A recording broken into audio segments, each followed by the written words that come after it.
विषय है हिंदी, क्लास है 9th और डेट है 7 अगस्त। ठीक है, यहाँ विद्यार्थी अपना नाम लिखेंगे, यहाँ पे कक्षा अध्यापक का नाम आएगा। निम्नलिखित गद्यांशों को पढ़कर नीचे पूछे गए प्रश्नों के उत्तर निर्देशानुसार लिखिए। प्रश्न संख्या 1 से 4 तक प्रत्येक के लिए 1 अंक है। प्रश्न संख्या 5 से 6 तक प्रत्येक के लिए 2 अंक हैं एवं प्रश्न संख्या 7 से 10 तक प्रत्येक के लिए 3 अंक हैं। ठीक है, 1 से 4 तक जो भी क्वेश्चन होंगे उनके लिए 1 अंक होगा, 5 से 6 जो भी होंगे उनके लिए 2 अंक होंगे और 7 से 10 तक जो भी होंगे उनके लिए 3 अंक होंगे। ठीक है, तो आगे चलते हैं। ये गद्यांश से ये पढ़ना पड़ेगा हमें। आज का युग वैज्ञानिक और औद्योगिक युग है। औद्योगिकरण के फलस्वरूप वायु प्रदूषण बहुत तेजी से बढ़ रहा है। पिछली बात है, ऊर्जा तथा ऊष्मा पैदा करने वाले संयंत्रों से गर्मी निकलती है। ठीक है, तो हमारा युग जो है आज का जो ट्रेंड मतलब चल रहा है वो वैज्ञानिक काफ़ी रिसर्चर्स और साइंटिस्ट मतलब चल रही हैं। औद्योगिक युग है, यानी कि बहुत सारा औद्योगिकरण, इंडस्ट्रीकरण, हर चीज़ के लिए इंडस्ट्री लगी हुई हैं। तो औद्योगिकरण के फलस्वरूप क्या होता है, वायु प्रदूषण बहुत तेज़ी से बढ़ता है। वायु प्रदूषण क्यों बढ़ता है कि अभी भी औद्योगिकरण में पुरानी टेक्नोलॉजी यूज़ की जा रही है। कोयला से चीज़ों को मतलब फैक्ट्रियाँ जो चलती हैं उनसे बहुत सारा प्रदूषण निकलता है। ऊष्मा और ऊर्जा पैदा करने वाले जो संयंत्र से गर्मी निकलती है, यानी कि जो ऊर्जा और ऊष्मा के यंत्र होते हैं, संयंत्र होते हैं जो फैक्ट्रियों में होते हैं, लगे होते हैं, उनसे बहुत सारा गर्मी निकलती है। यह उद्योग जितने बड़े होंगे और जितना बढ़ेंगे उतनी ही ज़्यादा गर्मी फैलाएंगे। ऑब्वियसली बात है कि जब उद्योग बढ़ेंगे और बिकॉज़ हमारे देश की पॉपुलेशन भी बहुत ज़्यादा है तो यहाँ पे डिमांड भी बहुत ज़्यादा होती है हर चीज़ों की। सो जितने ज़्यादा इंडस्ट्रियाँ और फैक्ट्रियाँ लगती रहेंगी उतना ज़्यादा पॉल्यूशन होता रहेगा, जब तक कि हम कोई नई लेटेस्ट टेक्नोलॉजी या इलेक्ट्रिक टेक्नोलॉजी पे वर्क नहीं करते हैं। ठीक है, तो एनीवे आगे चलते हैं। इसके अतिरिक्त ऊर्जा उत्पन्न करने के लिए जो ईंधन प्रयोग में लाया जाता है वह प्राय पूरी तरह नहीं जल पाता। ठीक है, तो फैक्ट्री चलाने के लिए, ऊर्जा उत्पन्न करने के लिए जो भी ईंधन का मतलब है ज्वलनशील पदार्थ जो होते हैं, वो जो ईंधन यूज़ किया जाता है प्रयोग में, वो पूरी तरह से नहीं जल पाता है।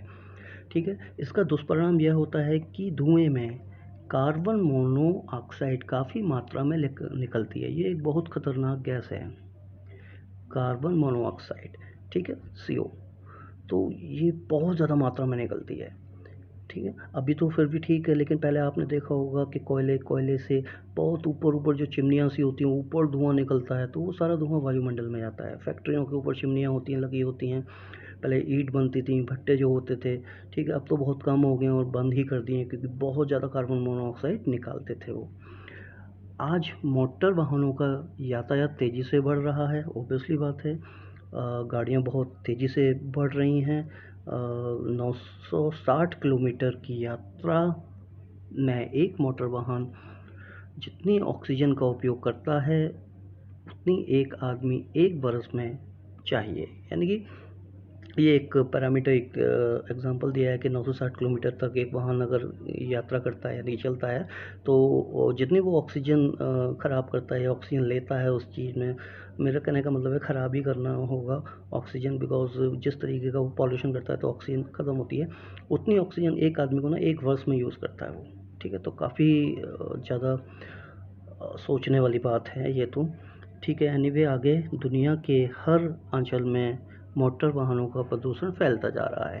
ठीक है, तो जितने भी मोटर्स हैं डीजल पे चलते हैं। आजकल दिल्ली में डीजल वाली जो बंद कर दिए हैं चीज़ें, तो डीजल से बहुत ज़्यादा होता है, इवन पेट्रोल से भी होता है, लेकिन एनीवे सो और जो हमारे डेवलप कंट्री हैं, अदर कंट्रीज़ हैं, US वगैरह, UK वगैरह, ठीक है, तो वहाँ इलेक्ट्रिक व्हीकलों का ज़्यादा यूज़ करते हैं।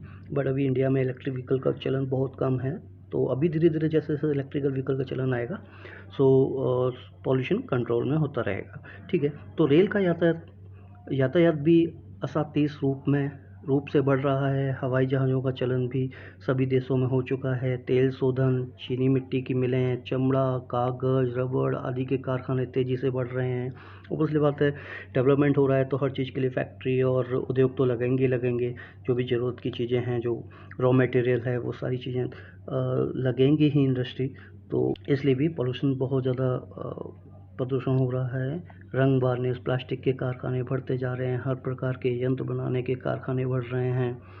ये सब ऊर्जा उत्पादन के लिए किसी न किसी रूप में ईंधन को फूकते हैं। ऑब्वियसली बात है, तो ईंधन तो चाहिए ही चाहिए किसी संयंत्र को चलाने के लिए, ठीक। तो किसी न किसी रूप में ईंधन को फूकते हैं। ये अपने धुएँ के सारे वातावरण को दूषित करते हैं। ऑब्वियसली बात है, जब ईंधन जलेगा तो धुआँ तो निकलेगा, धुआँ निकलेगा तो वातावरण दूषित होता ही है।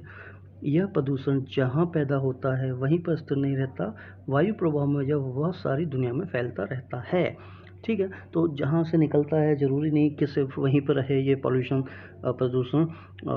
ये हवा के साथ क्या होता है कि हमारे पूरे वायुमंडल में ही फैलने लगता है, ठीक है। तो जो हमारा वायुमंडल होता है वो पूरे वायुमंडल में फैलता है। तो एनीवे, आगे हम क्वेश्चन लेते हैं।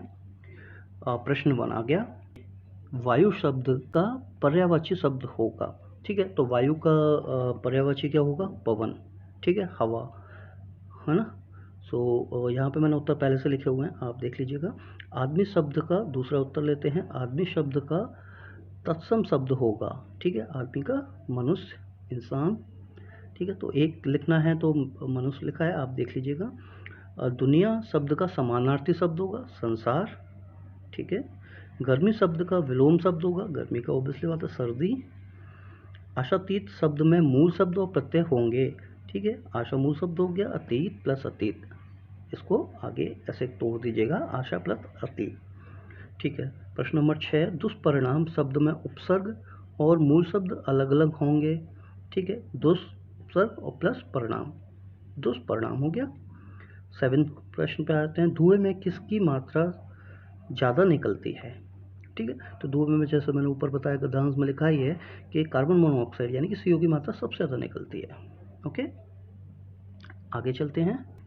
प्रश्न नंबर 8 पे, गर्मी किन संयंत्रों से निकलती है? ऊर्जा और ऊष्मा पैदा करने वाले संयंत्रों से गर्मी ज़्यादा निकलती है, ठीक।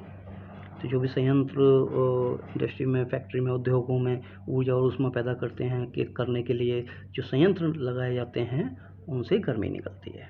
ओके, 9वां प्रश्न, वायु प्रदूषण किसके कारण तेजी से बढ़ रहा है? औद्योगिकीकरण के कारण वायु प्रदूषण तेजी से बढ़ रहा है, ये आप लिख सकते हैं। प्रश्न नंबर 10, आज का युग किस तरह का युग है? आज का युग क्या है? वैज्ञानिक और औद्योगिक युग है। ये असेसमेंट आपका यहीं पे समाप्त होता है, ठीक है। सो स्टूडेंट, वीडियो को लाइक करिए और चैनल को सब्सक्राइब करिए, जिससे कि आने वाली वीडियो की नोटिफिकेशन आपको टाइम टू टाइम मिलती रहे।